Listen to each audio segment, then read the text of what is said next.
Hi, welcome to the video. My name's Dychronic, and today we're going to take a look at my top 10 PvP primaries in Destiny 2. And of course, as always, I have made a spreadsheet for this video, which can still be found at my Discord server, link in the description down below, on the channel #spreadsheetsdocs. Just make sure you verify when you get there. And before I get into the nitty-gritty detail, I did want to add a little TLDR at the very beginning of this video to just talk generally about PvP and the current season. And in general, I'm not very happy about this season. It feels like one of those dark ages of the seasons before a major expansion, but we've still got a number of seasons before that. When it comes down to the theme, the pirate stuff, it sounded like it was going to be something that was a lot of fun, which I like pirate themes on a lot of games, like Assassin's Creed Black Flag was a lot of fun. Just don't think that they implemented it very well, and the new weapons don't really look or feel good. When it comes more generally about the PvP side of things, there have been a number of things that really don't feel good either. Firstly, a continued expansion of what we saw last season to a much more defensive meta. People waiting for abilities because they're better than ever, people being more defensive because of in-air changes, and of course people using pulse rifles, auto rifles, hand cannons, and being at those very specific ranges,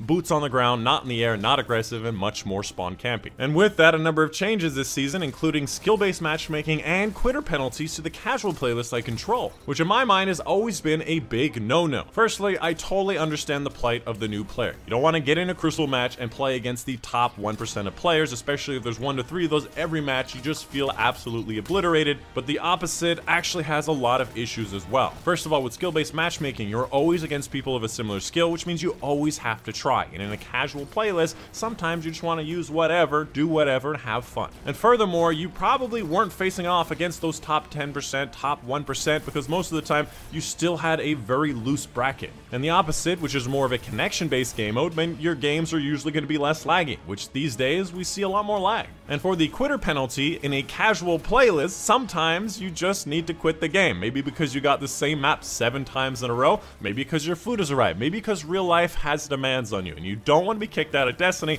because you had to quit the game on a casual playlist. So overall, I have seen a lot more dissatisfaction with the Crucible in general, and we hope that there are some changes coming into the future. That being said, we still did a top 10 for the video, and you can see on screen right now, this is my spreadsheet. We took a look at the current meta, how things flow, what things are doing well, what things are doing worse since last season, and in general, things haven't changed significantly, but there have been some changes. And of course, I don't do my top 10 like a lot of other people. If you want to know what the top 10 are, they're on screen. But if you want to know the reasons why, how they fit in the meta, and of course the best of each archetype, we're going to talk about that in this video, going through each category, sidearms, autos, pulse rifles, and talking about the best of the best. In the first major category, let's take a look at the auto rifles. And auto rifles have not really been a major part of the meta for quite some time, like over a year since Arrivals.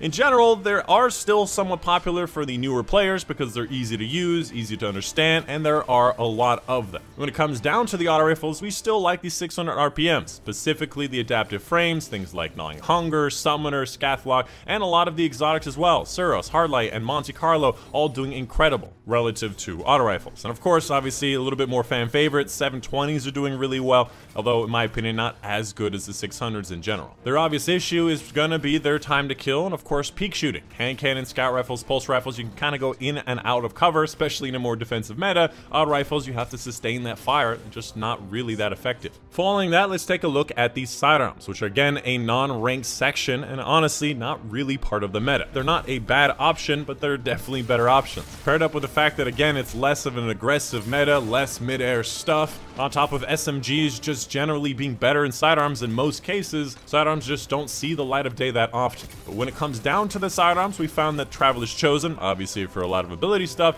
and the Drang, obviously for its zoom advantage, are going to be your best bet. Beyond that, the 3 bursts are going to be also a decent option. In the other side of the spectrum, let's take a look at scout rifles, which are obviously the much more long-range options. And there has been a bit of a mix-up when it comes to scout rifles, specifically the fact that Dead Man's Tale isn't nearly as good as it used to be. They made it sound like it was going to be a buff, more of the Western fantasy, and they did make it worse in a lot of ways for both PvE and PvP. And that doesn't mean that Dead Man's Tale is a bad weapon. It's probably like top 15 or top 20. It's still a decent option, but nowhere near as good as it used to be. And honestly, much more people are using Jade Rabbit these days after the buff to it and just generally having good stats, although I personally think it still has legendary tier perks. Beyond that, we also found at number 9 the fastest fire rate scout rifle. Servant Leader, Aisha's, Trusty are also feeling really great in the meta because most of the time you don't need much more range than the rapid fire scout rifles in Crucible.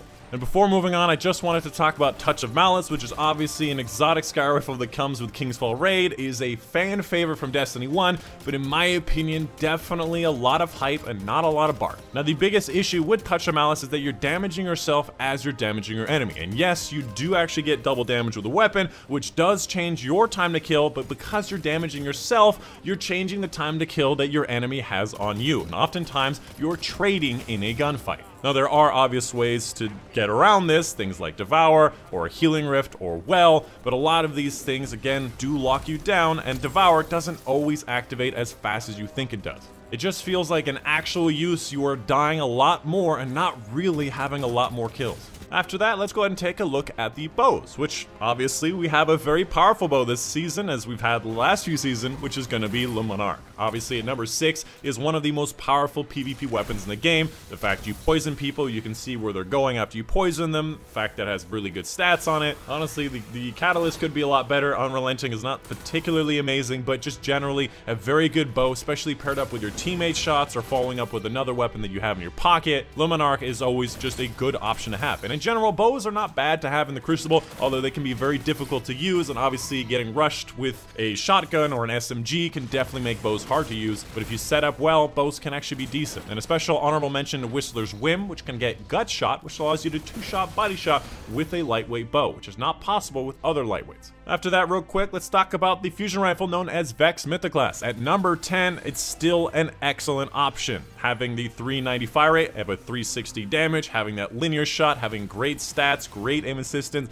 having incredible range since they updated it a while ago, it's still an excellent option in the Crucible. Don't overlook this weapon, still very worth getting. And of course, the only grenade launcher we have, Fighting Lion, which usually has the same problem as last time, is that it does a smaller blast radius, less damage, it is an exotic slot, and sometimes you can just use a special grenade launcher. That being said, special grenade launchers aren't as powerful, especially with the ammo economy, so Fighting Lion has some uses, just not enough to make a difference. Up in the next category, let's talk about the submachine guns, which are obviously doing very, very well. We got precision frames, aggressive frames, lightweight frames, and exotics that are all doing very well in the meta. Currently, one of the best options for close range engagements, especially after the nerf to shotguns, the multiple nerfs to shotguns, the SMGs are quite dominant. The only downside we've had with SMGs lately is they have reduced the zoom on some of these options, like with multi-mag and Shairas, but they're still incredible options, still incredible zoom advantages over the competition, and some that have changed for the better, like Huckleberry and Teraba. And of course, a lot of that stuff did happen last season and the season before that. When it comes down to the best of the best, we still like the lightweight frames as the best of the best. Following that, we have Shira's Wrath, which is the technically highest zoom SMG in the game, and of course Huckleberry and Teraba, kind of weirdly grouped together, but all incredible options. And finally, the aggressive frames, which is again a nice middle zone of range, infallibility, of handling,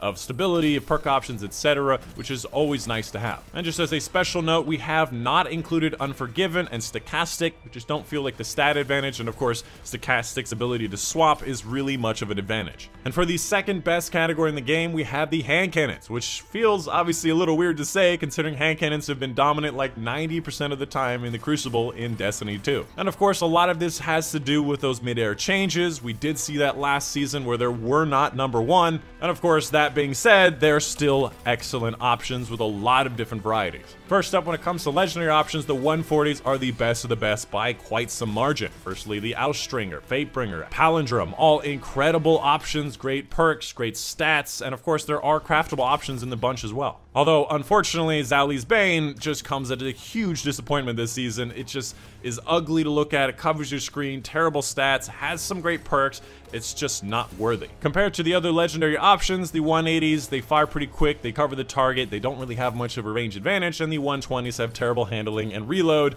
that don't often make them worth it. And furthermore, there are obviously a lot of incredible exotic options. Thorn and Lumina are great stat 140s, and the best of the best here for hand cannons, Ace of Spades and Hawkmoon, incredible stats, incredible range. Random rolls on Hawkmoon, you can get Rangefinder, you can also get Recoil Direction. Of course, Ace of Spades is just one of those uncontendable, has like 4 perks in the space of 2 perks, incredible weapon. And of course, quite easy to get from the archive. And Hawkmoon's obviously easy to get from the Zerg. Beyond that, I'd also say the Last Word has actually suffered a bit this season with the changes to it, although it's still an excellent option at number 8, still great to get very, very quick kills.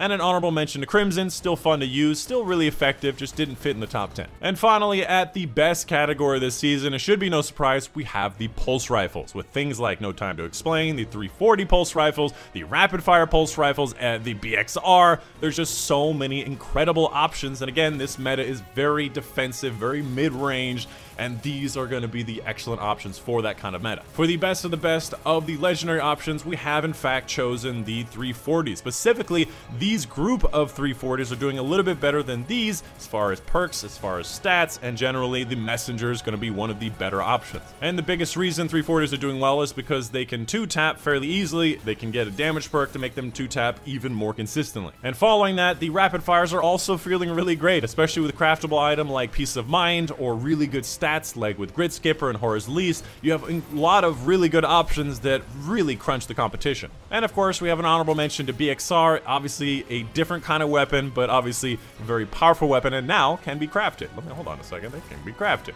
Although, just a personal note, something that I was doing was blind firing with it, and it says you should blind fire with it, but on a controller, you shouldn't blind fire with it.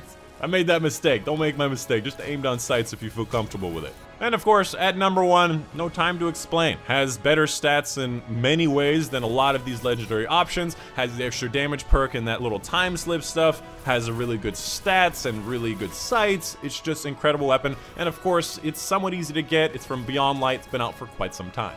And if you like these kind of videos and you like these spreadsheets and you want to see them continue, please consider checking out my Patreon, because without your help, I may have to stop making these spreadsheets. And of course, a big shout out to my Patreon, specifically a big thank you to Mom, Dad, Pots, Loans, and Back to the World, Money, Stu Buckins, Junior Panther, Casey Rag, and Father support on Patreon. And that's it. Hope you guys did enjoy. My name's Dychronic, and I'll see you guys on the next one.